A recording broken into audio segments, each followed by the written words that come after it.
Welcome to the Players Ball podcast for AT Aliens by AT Aliens, hosted by Alex the Great and co-host MB.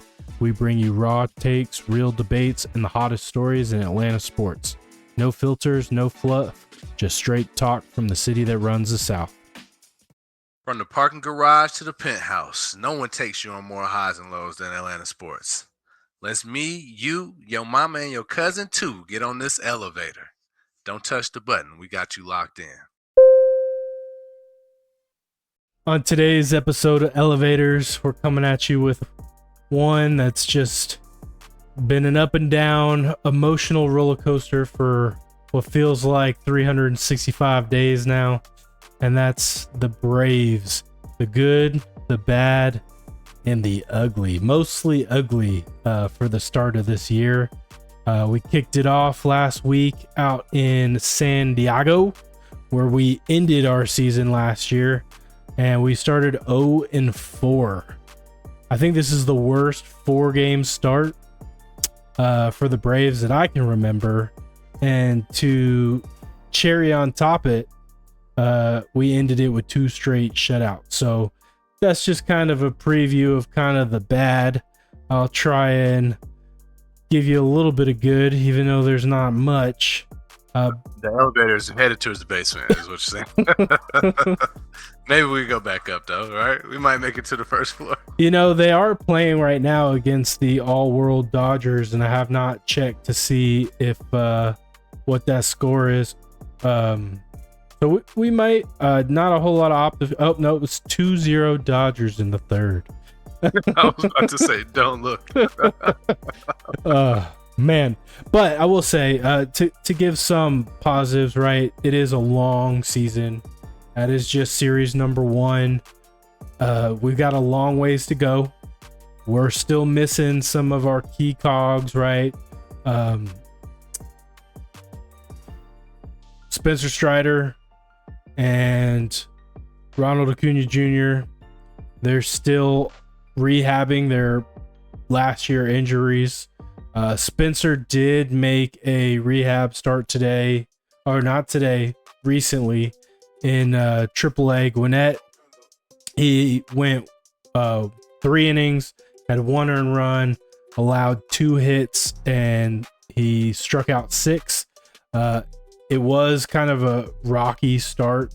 I think he gave up the run early on a RBI double.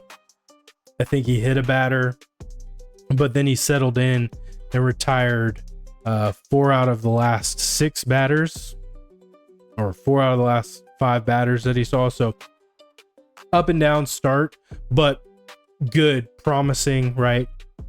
Rehabbing, getting closer and closer to getting back to health. Ronnie, we still don't know when we'll see him, but just from his social media posts and questions that he's answered, it sounds like he would go today if they'd let him, that he's feeling good, but they're just trying to be cautious with him, especially coming off of a second ACL. So those are positive things to look forward. And then as far as recency, I don't think the starting pitching, except for, let's say, AJ Smith-Shawver, I think overall the starting pitching against the Padres was pretty decent.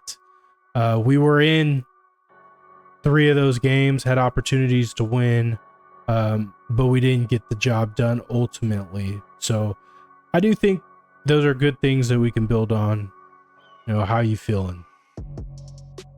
I'm really upset with the Padres specifically because it's been 6 straight losses at their crib, and that just doesn't feel like. I mean, that's a lot worse than 4 to do 6. And the last 2 were like really meaningful games in the playoffs, right? We were hurt, but I'm hurt now based off of our start. And I agree with the good that you mentioned, right? The starting pitching did look decent. I think Chris Sale, Ronaldo Lopez, Schwellenbach went. They'll be in the rotation all year.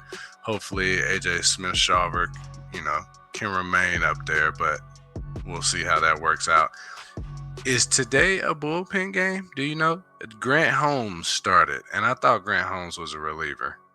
Eastbound, Mr. Eastbound and Down. He is, I think, a reliever, but he has made some starts. He made some starts for us last year, but he is typically a reliever, long reliever.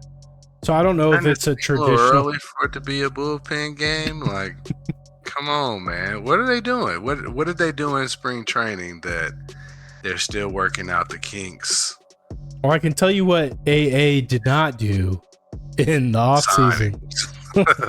And that was bring in some talent.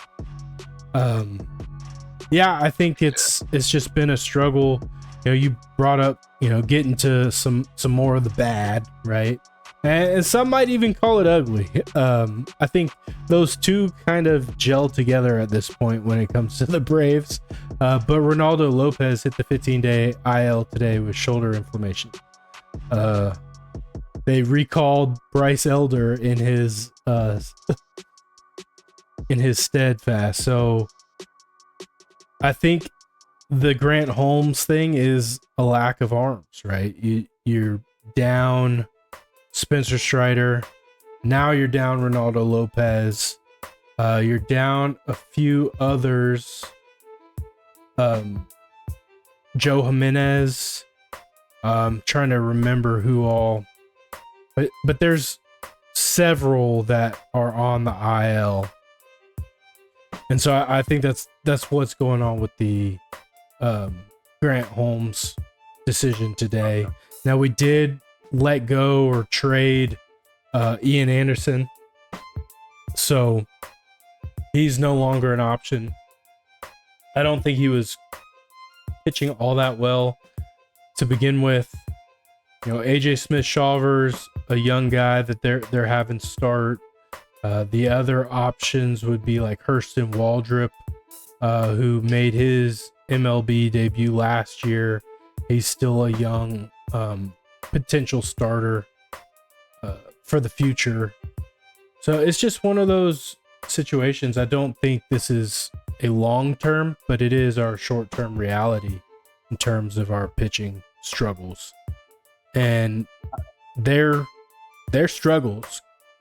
Hector Neris was DFA'd today. He made it one series, had a 4.78 ERA. And we brought back, like I said, Bryce Elder to fill in the shoes of Ronaldo Lopez. And then good old Uncle Jesse.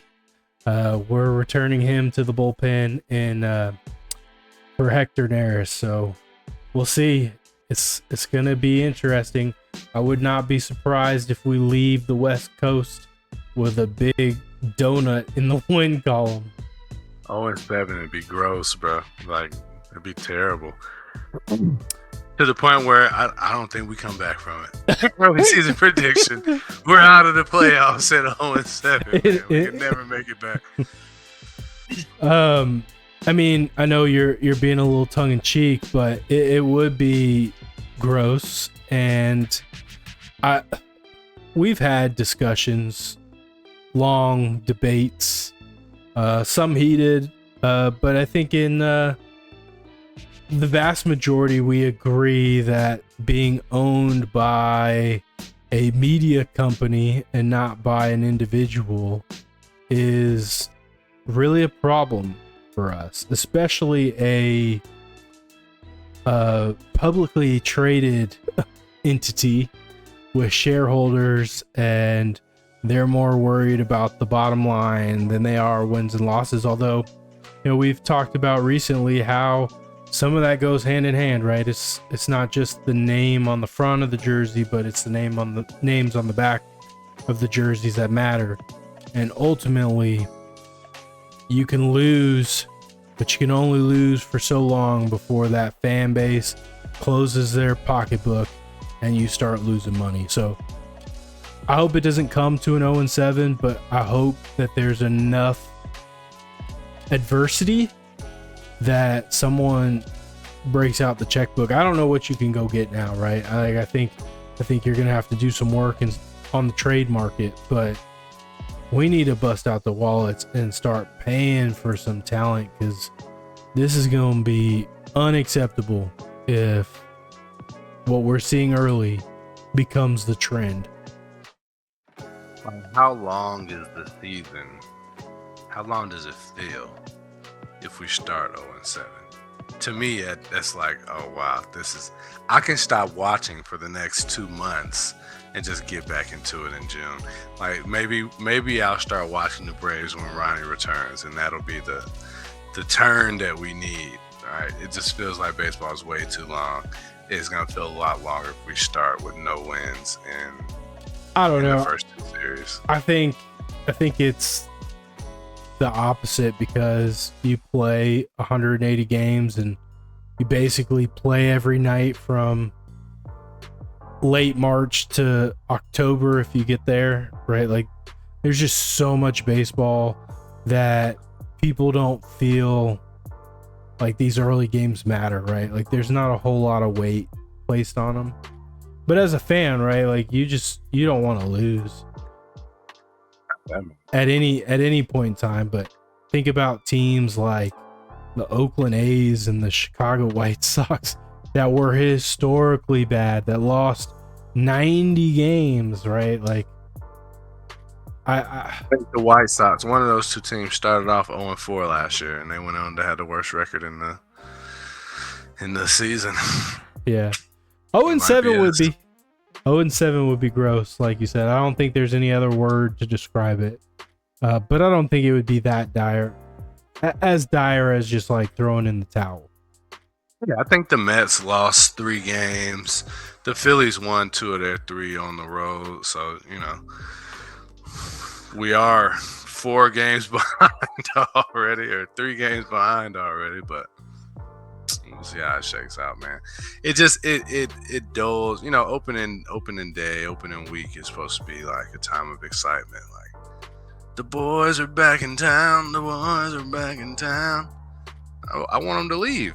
Like go back to Florida, man. Y'all got to work out a little bit more before y'all come back to town. Yeah, don't come to the A with opening day and be getting shut out. Ain't nobody trying to see that. And I was gonna say, on that, at least we're away, right? And this isn't like our home opening series that we got, swept. So I do think that if we say we win 1 or 2 games out west or none, and we come home and we start to win a few at home, I think some of that energy and excitement would pick up, even coming off of that kind of brutal West Coast trip. But I mean, you're talking about the Dodgers, you're talking about the Padres, both playoff teams, both predicted to make deep runs again this year. It's not like we're out there losing to the White Sox. Our pre-draft power ranking was 3rd. We do not look like the 3rd best team in baseball. Not even close. And I know we're not whole, and I know it's super early. 7-0 will be bad. So say we lose all 7. Then we come home, we face the Marlins. I think the Marlins are an inferior team. They do have a stud on the mound, so maybe they get a game. So that takes us to 2-8 before we run into the Phillies at home. And I just don't think that bodes well. They're not the team that you're turning around on. No. So we're looking at 2-11 to start the season. Now that is something where I'm like, oh man, yeah, something's got to give. Yeah, I don't. I was thinking about this earlier today. So 2 years ago, right, had an amazing offensive year. We're chasing the single season home run record, right? Amazing year at the plate, up and down the lineup. Last year, they went cold. And people just instantly were like, oh, well, it was just a bad year. We fire the hitting coach and, start fresh. And the expectation is that they'll kind of return to form from the previous year. And so far, 4 games in, We're batting 142 as a team. Our on base percentage is 246. Like, it's just nothing's changed from last year. And I'm starting to feel like maybe last year was more of the norm and the year before was the outlier and not the other way around. And, analytics, it's great. It's an amazing tool, and I want to talk about it a little later in another topic. But it can also bite you, right? Because the stats don't always tell the whole story, and there is no true thing as causation. Correlation is just a suggesting that two things are related. And so I say all that to say, if you're just a purely analytic stat based team and you're looking at those 2023 batting numbers and expecting that to just be who these guys are, that might have been fool's gold. I agree with you, and I think most people, I don't think most people expected that to become the norm, but I think they wanted us to be closer to that than we have been. Like, we've fallen way further down than most people expect. And I know it's just 4 games, but it literally feels like a continuation of last year. Like, we went back into we literally went back into the Padres house where our season ended and lost 4 more games. And we had an injury. We had the relief blow a game. And then we had the bats go just ice cold on the back half of that 4-game series. It feels like that last season didn't end more than a new one has begun, and I think that's very unfortunate. It is very unfortunate, and just to get into the ugly, the dirty, Jurickson Profar, right? He was our big name signing. Came from the Padres, right? Had a breakout season last year. They brought him in. Expect big things out of him, and I mean, like I said before, the season is still young. But we leave San Diego, head north to Los Angeles, and we get the news that Jurickson Profar is suspended for 80 games for violating the MLB substance policy. He tested positive for HCG. He's released a statement, saying how it's been the hardest day of his baseball career, that he never would have knowingly, taken a banned substance, given his, apology and, just the standard publicity, PR requirement when something like this happens. And then the Braves, also had their release statement about their disappointment. But I think this is huge, potentially for this team, for what it means moving forward. 80 games is what? Half the season. Not quite half the season, but 162 games. He's missing one. I mean, he's gone for half the season. Yeah, that's rough. That's this. I think when you told me earlier, in my head, I heard a lower number. That's devastating, right? Money Michael's already out there by himself. He was supposed to come in and continue his his upward trend that he had offensively, but he was also supposed to help in the outfield, and now we gotta keep Jared Kelenic out there again. We're gonna throw. Hey, he's got a home run this year. All right, we'll see if he can get another one. He had one last year, didn't he? Like, his bat was one of the coldest bats last year. Who are we gonna put in the outfield for half of a season? Right? To your point, we don't know when Ronnie's coming back. Brian De La Cruz, I think, is who's out there tonight.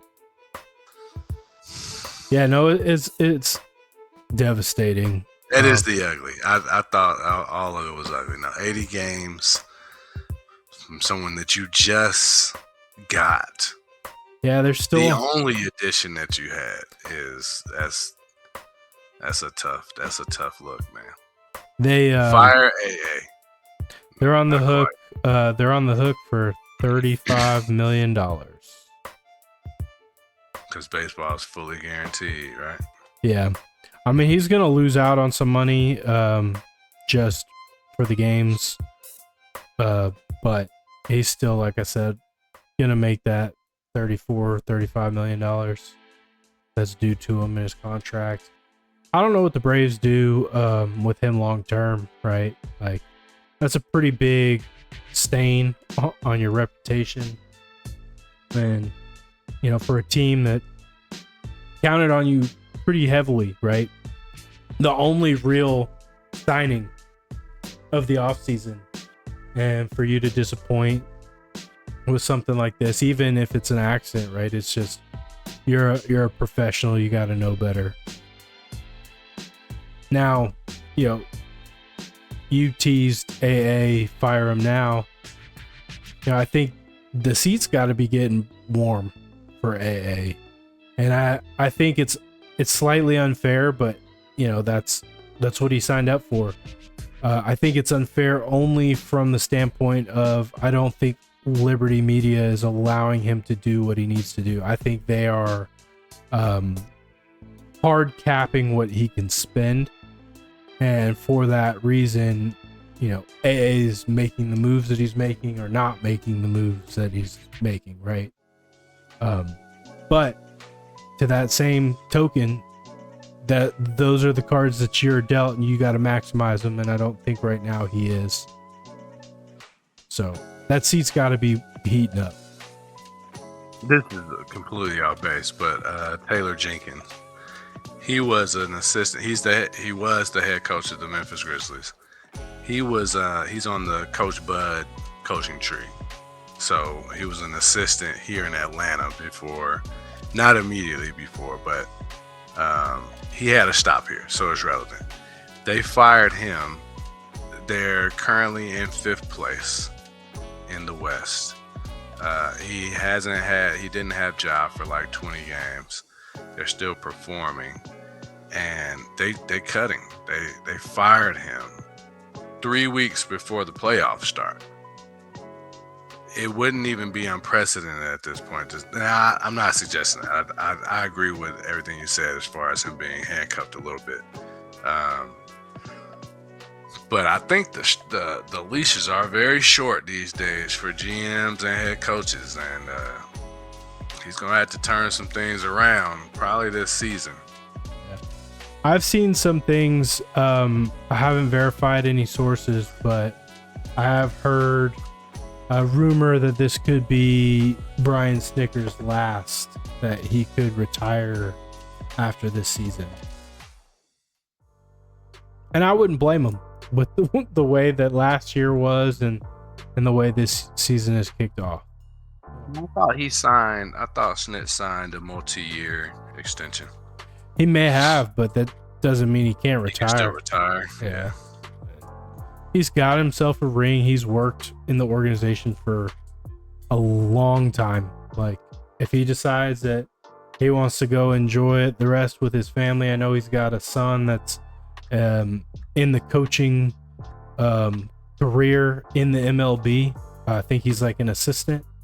If he wants to go enjoy that time with his family, his grandkids, whatever, I wouldn't blame him. But all right, so it's still Braves, right? And I kind of teased it a little bit when I was talking about analytics. And I think it's relevant because our hitting is so atrocious that at this point I'm willing to try anything. And so it's made a lot of noise recently, mainly due to the New York Yankees having a breakout 15 home run in 3 games, 9 in in a single game on Saturday in a 20-9 victory against the Brewers. It's a franchise single game record for a baseball organization that has a 122 year history. 9 home runs in a single game is their franchise record. But with all that happening, this has made national headlines. But torpedo bats. Are you familiar? Yeah. So I heard about it. I hadn't seen one. I just looked. When I first heard it, I thought of the Vortex bat. You remember the plastic bat? It was translucent. You could see through it. Yeah. It was basically a home run bat. Right? So that's what popped into my head when I heard it. It doesn't look exactly like that. But yeah, I have heard of it, and it was attached to the Yankees when I heard about it. Okay, so the reason why, beyond just the torrid home run hitting that the Yankees have been doing, it's also linked to the team because there was a MIT physicist named Aaron Lenny Leonhardt. He was an analyst for the Yankees. He's the one that kind of came up with this concept. And if you think back to physics, right? F equals ma, or force equals mass times acceleration. So what they were doing with these torpedo bats is they wanted to move the mass of the bat to whichever spot the batter hit on a more regular basis. So I believe it was Anthony Volpe who they noticed was making contact with the ball closer to the label, towards the hands. So in theory or in concept, you would move the majority of the mass lower to where they're making contact. I think it's pretty brilliant, actually, but it's made a lot of headlines. There's controversy. Baseball is a very old-fashioned game, right? Hasn't changed a lot in 100 years. Instituting a pitch clock and all these things were like massive changes to the game. So with that, I think the purists, the baseball purists would say the Yankees and anyone else using these so-called torpedo bats are cheating. How do you feel about that? This is more egregious to me than a tush push. Explain. To change the bat. Because it's something that everyone can do. So it's not like they got a secret hitting technique. They implemented a piece of equipment that is designed to make the ball travel further. I guess if everyone can do it, it's not cheating, but that definitely feels cheap to me. And you're hitting it with this big chunky bulge in the bat. It's weird. It just feels weird. It definitely feels weird. Now, the MLB's rules actually state that a bat shall be a smooth, round stick, not more than 2.61 inches in diameter at the thickest part, and not more than 42 inches in length. And it has to be one solid piece of wood. So, essentially, as long as the fattest part of the bat isn't more than 261, it doesn't necessarily designate where that fat part of the bat has to be. So I do kind of agree with your assessment on like how it cheapens the game a little bit, how it takes some of the skill, right? I mean, you still have to hit the ball. Yeah, you still gotta hit the ball. But it is designed specifically to make the ball go further, right? You don't have to barrel it the same way you used to, right? So that's what I mean in terms of it changes the skill level. You don't have to make perfect contact with that barrel where everyone has had to for, you know, the last 100 years. Now we can move that barrel to wherever you are, right? So either way, I agree with your standpoint, but in terms of just like, is it cheating? No. I mean, it's well within the current set of rules, just like the tush push is well within, I guess, well within the current rules. There was a point. Well within. Yeah. There was a point in time where pushing a player in football was against the rules, and they changed that. Well within the rules now. This one, I mean, just looking at the bat side by side, it doesn't feel It's not natural. fair. And I don't. If it's not the Yankees, do you think that this is? Is it the same scenario that we're in? Because they're not. I'm reading some of the player comments. They're like, yeah, they hitting home runs like that. Ship these over there. Like they're finding out about it. Like we're finding out about it. So I don't think that's 100% true.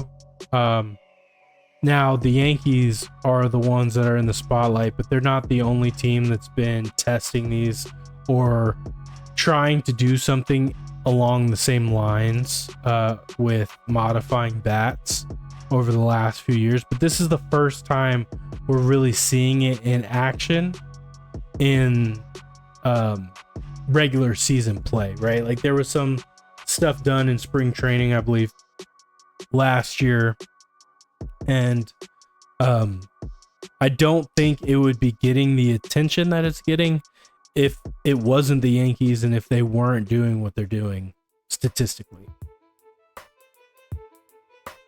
It does look like there have been 4 non-Yankees players that used it this season.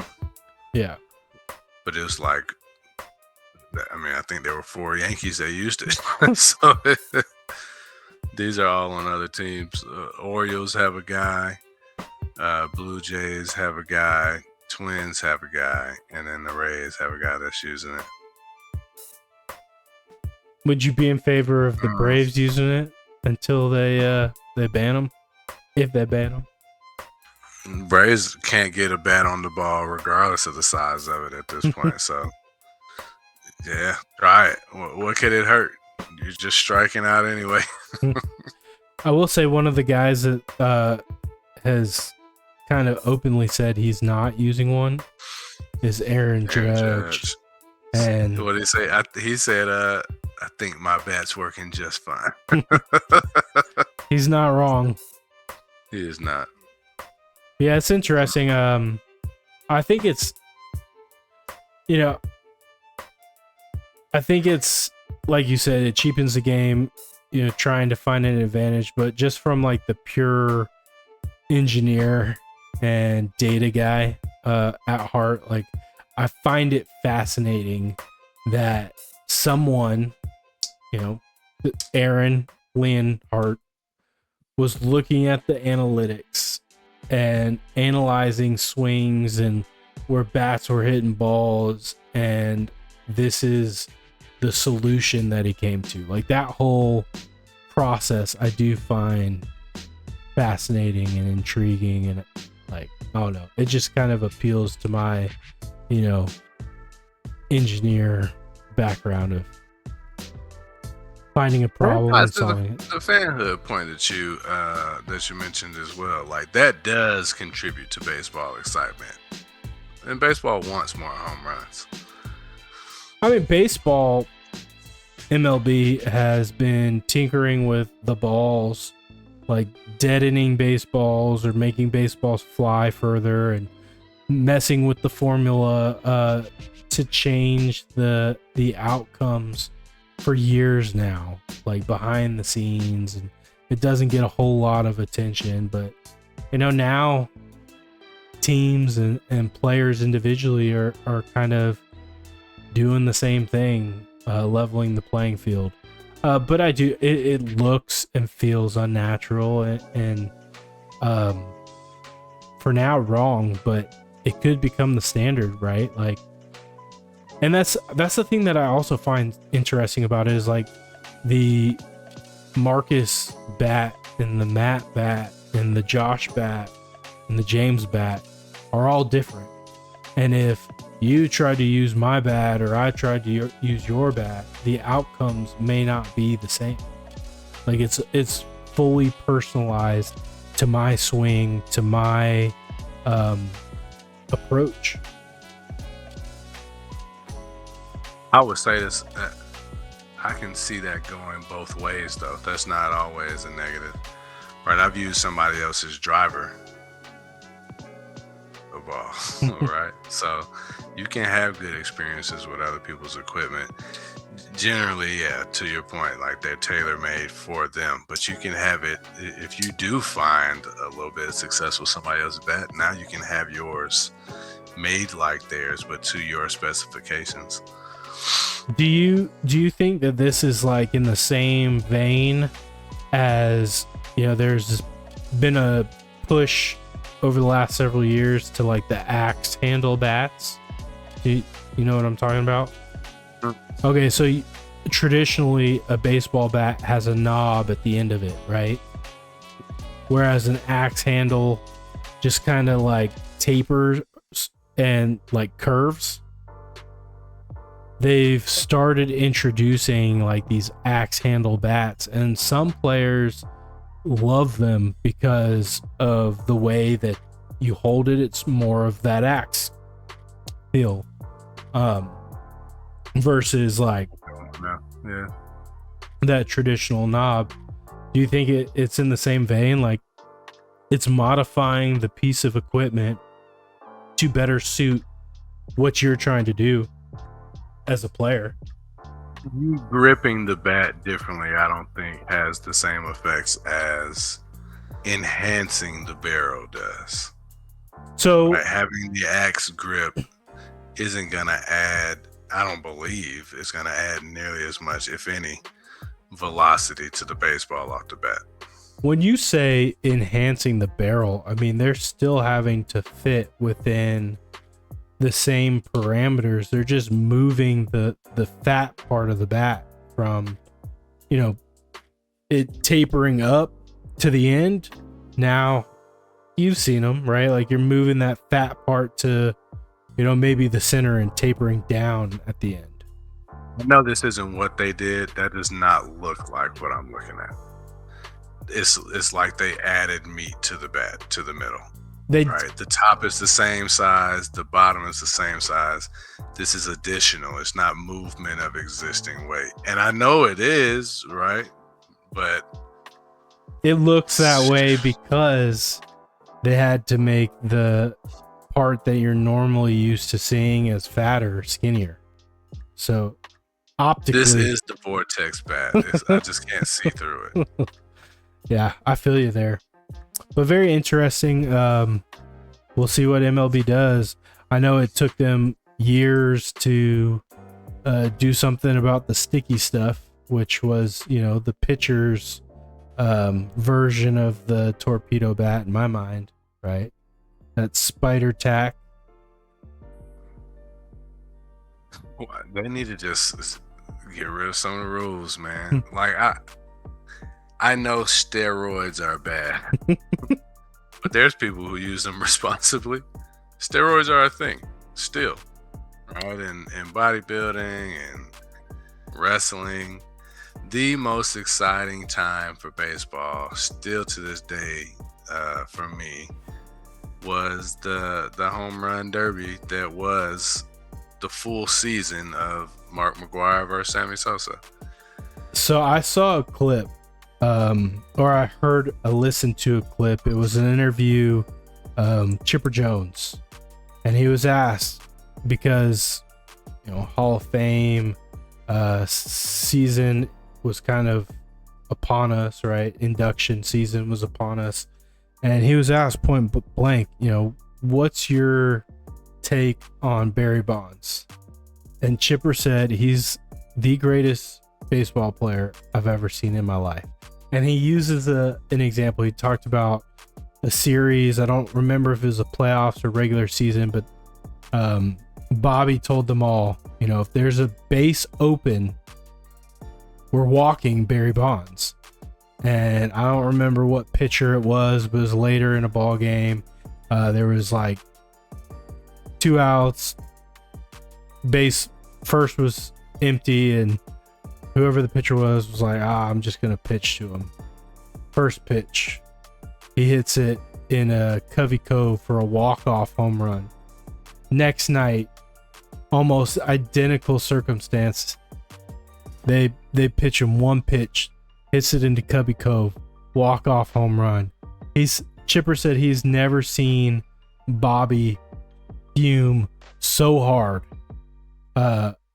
but that moment. And he tells a story to say, like, look at the body of work that Barry Bonds put together. He wasn't seeing 12 plus pitches a night to hit. He was seeing 1, 2, 3 or none, right? Like, he was the automatic base on balls every time up, but you give him one and he'd punish you for it. And steroids doesn't do that. I'm sorry. It's never done that. Never. And it never will. Same thing with Mark McGwire. Now, Aaron Judge is just a monster of a human, right? So he's bringing some excitement. But this is it feels cheap to me because they're doing it in our face, right? They're not really even hiding it. The ball stuff came out. Then you have the resin. Now they're allowing vortex bats.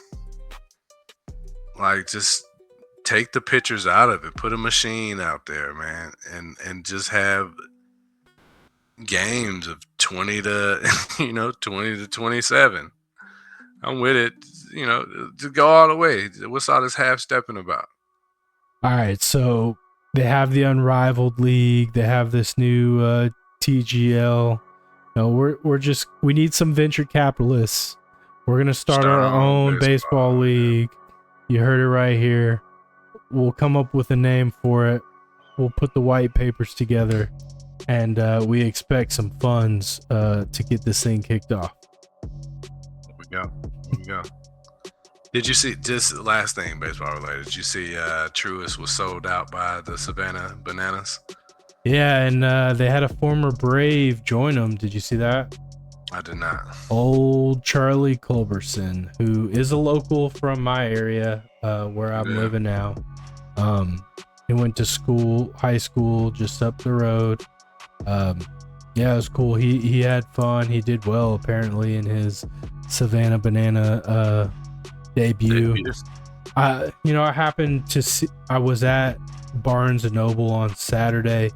Tilly had her dance recitals in Rome, and I was at the Barnes and Nobles there, and I was just kind of browsing books, and I saw one, and I was like very tempted to buy it, but it's the story of the Savannah Bananas. I may have to put that on the must-read list because it's an interesting business story, but also a lot of people say they're revolutionizing baseball. I mean, it's the most fun baseball that you can watch, and I don't think it's close. One of my boys, he actually was he got like pre-order access to get tickets, and he's like, would you want to go? I was like, hell yeah, I want to go. And he got into the queue and it was sold out. He was in there like 5 minutes, sold out. That's wild. He was furious. He won't even talk about them anymore. It's not their fault. It's very entertaining. It's very funny. And then they have talent as well. Oh yeah.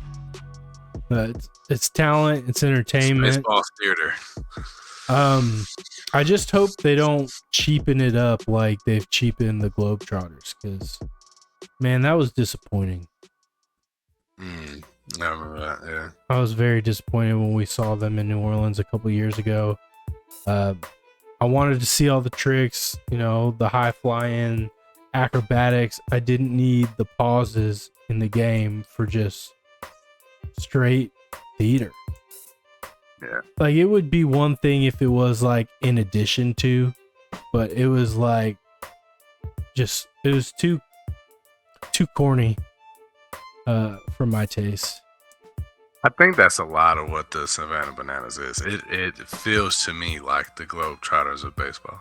I know it's meant to be in that same similarities, but I don't think they play the same team every time. So I don't think it's the Savannah Bananas versus, the Generals every night or whatever.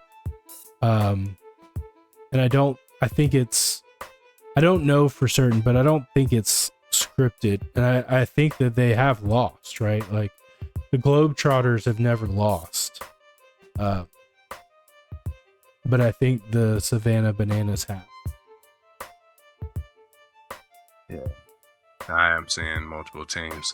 But just that theater aspect, right? Like they dance, it's a lot of music, it's a spectacle. Yeah, it's about the entertainment aspect of it, doing the tricks, doing the flair, the music, the dancing, the in between innings entertainment with like mascots and side games and stuff. Yeah, for sure. But I'm in for it. I'd love to see it in person. Yeah. So yeah, we might have to start up our own thing, man. Absolutely. But not like gimmicky like that. We're gonna do. They want to see long ball. We're gonna give them long ball. Simulated baseball in an arena with a moving fence. Yeah. Oh, yeah. We'll talk offline, but pitching mound. Yeah. Vibrates. Hey. Throw some other challenges in there. You got a robot pitcher, man. You got to dodge the spikes as they're throwing them at you. Ninja stars. There you go. But to finish us out, there is a pitcher that's available. He's playing out in Japan right now. I think he'd be a major asset to the team. This is day, I don't know, 730. About AA sign Trevor Bauer, bring him home. We need it. He'd do a lot better than Grant Holmes, I can tell you that. Yeah, if you're ever gonna do it, now would be the time.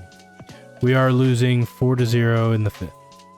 But anyways, that is the good, the bad, the ugly, the elevators. It is a roller coaster if you're an Atlanta fan. And I will be the first to admit my emotions ebb and flow like our teams. So I expect elevators to be a steady rotation of segments for the Players Ball podcast moving forward. Let us know what you think. Like, subscribe, comment, rate, review. Join us on our socials, TikTok and Instagram, the Players Ball Pod. We're pumping out more and more content, trying to shake things up, do things a little differently for your entertainment. And we just enjoy talking and debating sports in Atlanta. And we appreciate y'all that are along with us for the ride. Let's get some subs up. Let's get some views up. Let's get some likes. And we'll see you on the flip. Hey.